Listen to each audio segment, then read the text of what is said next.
E aí, literários, eu sou a Rebeca Carpinelli, sejam muito bem-vindos ao meu canal. Caso gostem do conteúdo, curtam o vídeo e se inscrevam no canal. E hoje nós vamos de um clássico do horror, Hellraiser, Renascido do Inferno, do Clive Barker.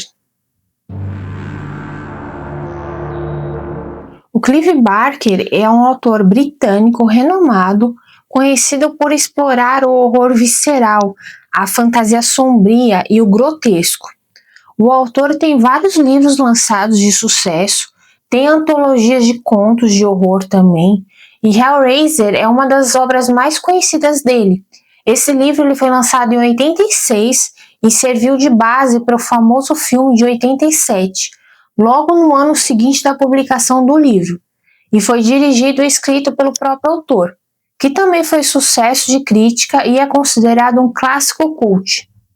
O autor ele é considerado um mestre do horror, visceral, brutal, sombrio, grotesco.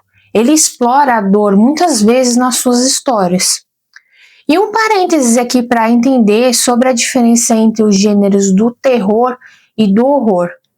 No terror tem um sentimento de medo constante, angústia de algo ruim que vai acontecer, um medo psicológico, é mais uma sensação.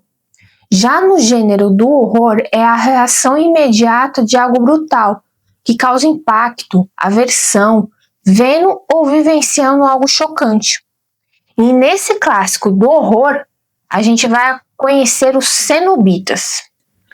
E essa edição belíssima foi lançada pela Dark Side Books em 2015.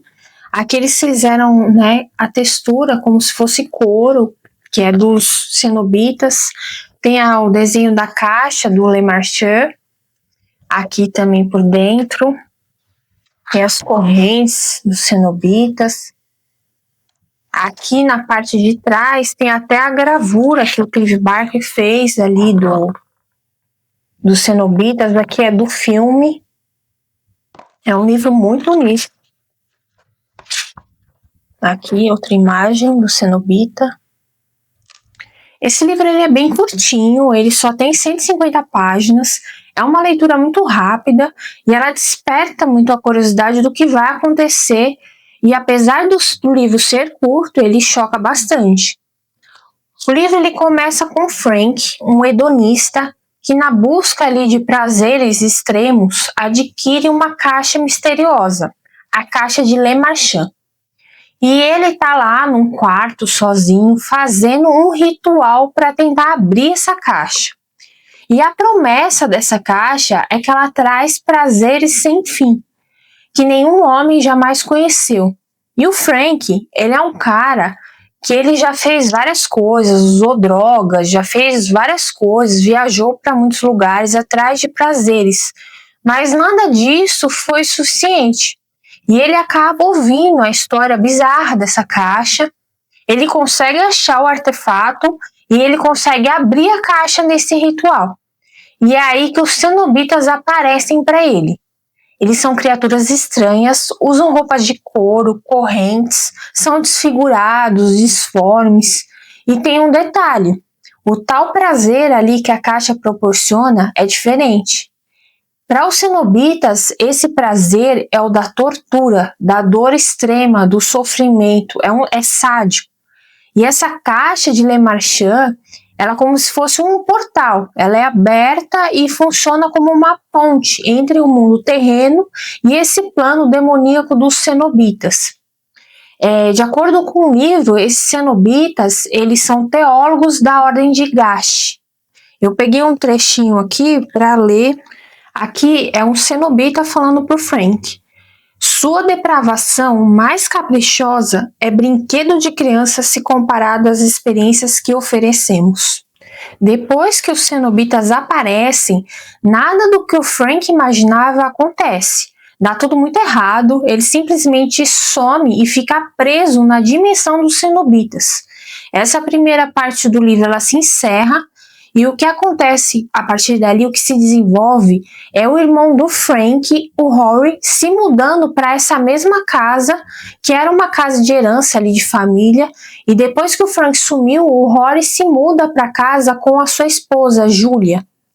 Como o Frank ele era uma pessoa instável, que viajava muito e costumava passar ali tempo sumido, e tinha um jeito peculiar de ser, as pessoas já estavam acostumadas com esse jeito dele e não acham estranho o sumiço dele. Após essa mudança, a Julia se mostra bem desconfortável e infeliz nessa casa. Não só na casa, mas no casamento. Apesar do Rory amar muito a Julia e fazer de tudo para ela, a Julia gostava na verdade do Frank, o irmão do Rory. E ela teve ali um pequeno caso com ele dias antes de se casar com o Rory. E na verdade, ela e o Frank ficaram juntos de uma forma muito rápida, mas de uma maneira bem agressiva e bem fria. O autor ele descreve essa cena de modo bem triste. Mas mesmo assim, a Julia não esquece aquilo e transforma aquele momento horrível em algo bom. E nessa casa ainda tem muitas lembranças do Frank. Em determinado ponto da história, o Rory machuca a mão, vai até a Julia e ela tá ali no mesmo quarto que o Frank tinha feito o ritual. E ele pinga ali sangue no chão da mão que estava machucada e eles vão para o hospital. E no dia seguinte, a Julia pergunta para ele se ele tinha limpado o chão. Ele diz que não e ela também diz que não limpou. E o chão no dia seguinte já estava limpo. O quarto, ele sugou o sangue que caiu e dá a entender que a presença do Frank ainda está nesse quarto. A Julia, ela sentiu uma sensação estranha nesse quarto. O quarto, ela atraía ela de alguma forma. Aqui tem um trechinho.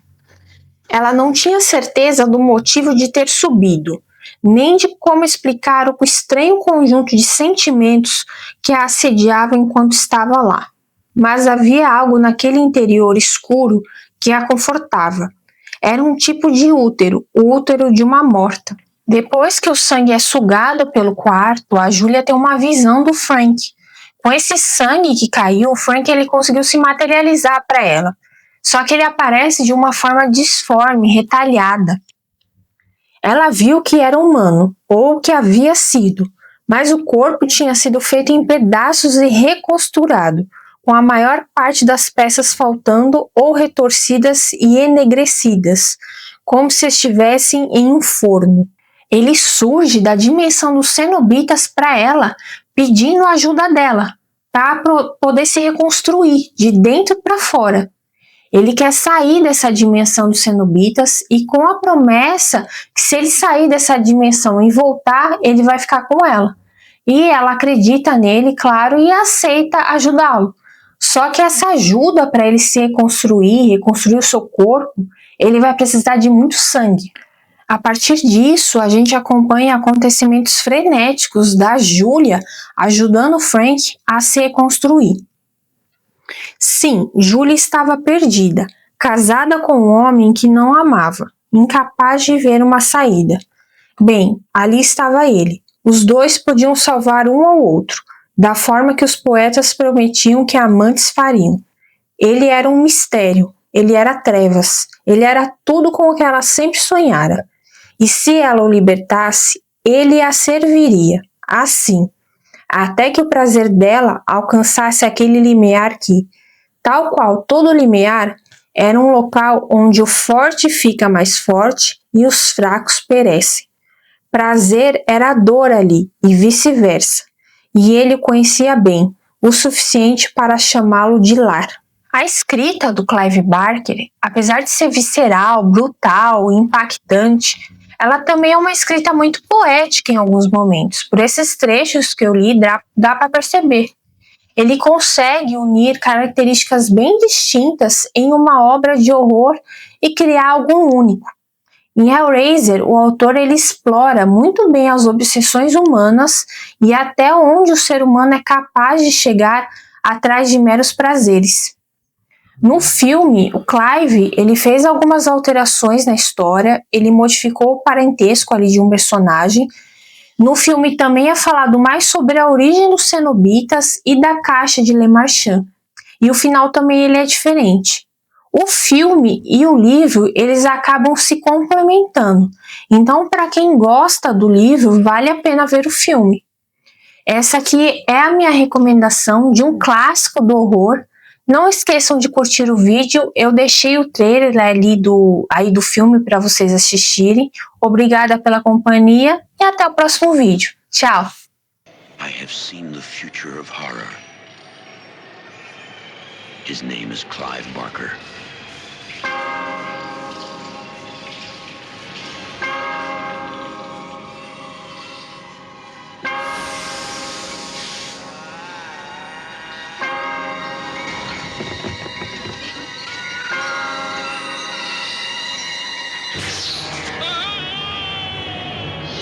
Hellraiser. Beyond any terror you have imagined. A nightmare. No. Unlike anything you have witnessed, is born. Because within these walls, the unholy is unleashed.